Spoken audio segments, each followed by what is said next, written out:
nimba mu by'ukuri mu gihugu cy'u Rwanda habamo abarozi bashobora kuba bafata umuntu bakamuhina amaguru, bakaba bafata umuntu bakamuteza ibyimba mu nda, na dogiteri yaje kubireba ntabibone, kubera iki hakomeza kubaho abanzi b'igihugu? Kubera iki aba barozi batagenda ngo bidekarare kuri leta bavuge bati nyamara leta nubwo muri kugura intwaro, twebwe dufite imbaraga dushobora kuba twakoresha tugatsinda uriya mwanzi, twebwe dufite uburyo uriya mwanzi twamuhina amaguru, twebwe dufite uburyo uriya mwanzi twamuteza ibisazi. None we lift our voices high, praising God on high.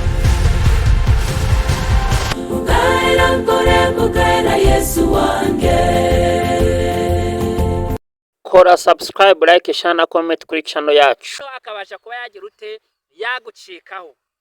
Ariko mu by'ukuri ndagira ngo mbibarize neza, niba umuntu ashobora kuvuga ngo ngewe nafata umuntu nkamuroga nkamuteza ikibyimba mu nda akaba atabasha gukira, abaganga bakaba batakibona, nimba umuntu bashobora kumukubitisha inkuba, ni ukubera iki igihugu kigira abanzi bacyo? Nukuvuga ngo igihugu kiravuga kiti dufite abanzi b'u Rwanda, dufite abanzi baturwanya, kubera iki none aba banzi b'igihugu batabakubitisha inkuba? Ni ukuvuga ngo niba widekarara nk'umurozi ufite ubushobozi, genda wishire hamwe, ugende widekarare muri leta. Numara kwidekarara muri leta uvuga uti mu by'ukuri nyaboneka ugende muri minisiteri ya minadefu, nurangiza uyibwira uti hari abantu dufite bashobora kuba bagufasha, ibi bintu ndabishoboye, none ndagira ngo umfashe aba bantu, aho kugira ngo upfushe intwaro ubusa. Aba bantu ngiye kuba kubitishiriza inkuba, abantu habeho kwidekarara, aho kugenda ngo ufate umwana umutoya umugirire nabi, aho kugira ngo ugende ufate umumama umugirire nabi, aho kugira ngo ugende ufate umupapa umugirire nabi. Genda muri leta widekarare nk'uko habaho RMC. Numara kwidekarara uvuga uti mu by'ukuri nanjye iki ngiki nagishobora, baguha icyangombwa, baguha ubuzima gatozi, ubwo uraba no kuvuga ngo ntabwo ari ibintu umuntu agomba kugira ute akuvuga ngo njyewe ngo ntunkange, ngo njyewe ngo nagukubitisha. Iyo nkuba uri kuyikubitisha abantu bazira akarengane, wayikubitishije abanzi b'igihugu.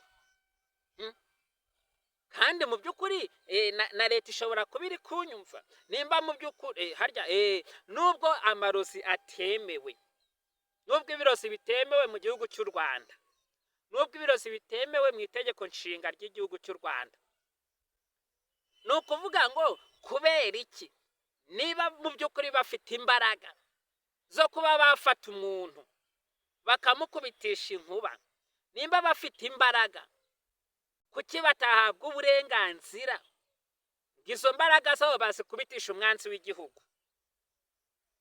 Kandi muzi aho baherereye, nimba muzi aho baherereye, kuki aba bantu batakwishira hamwe bakaza mukabaha icyangombwa cyo kuba bakubita iki umwanzi w'igihugu?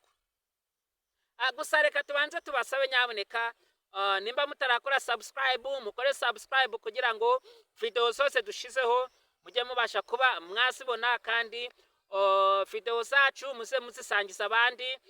Ushobora kuba waramaze gukora subscribe ukaba utarakanda kunzogera, kanda rero kunzogera kugira ngo ujye ubona notification ya video yose dushizeho, kandi uze kuba wadusangiza abandi kugira ngo mu by'ukuri ubutumwa bwacu buje bubageraho muri benshi. Nibyo rero twababwiraga, abantu kuki batakwishira hamwe, kuki batakwifata nk'itsinda runaka bakavuga bati twebwe dufite imbaraga zidasanzwe, bakavuga bati nyamara uriya mwanzi muhanganye twebwe dushobora guhangana nawe twibereye iwacu, twebwe dushobora guhangana nawe nta bintu byinshi dushoye, aho kugira ngo mushore amafaranga mu kugura intwaro, aho kugira ngo mushore amafaranga yakubatse ibitaro mu kugura intwaro. Bakavuga ati twebwe dufite imbaraga zo kuba twafata uriya mwanzi w'igihugu tukamukubitisha inkuba.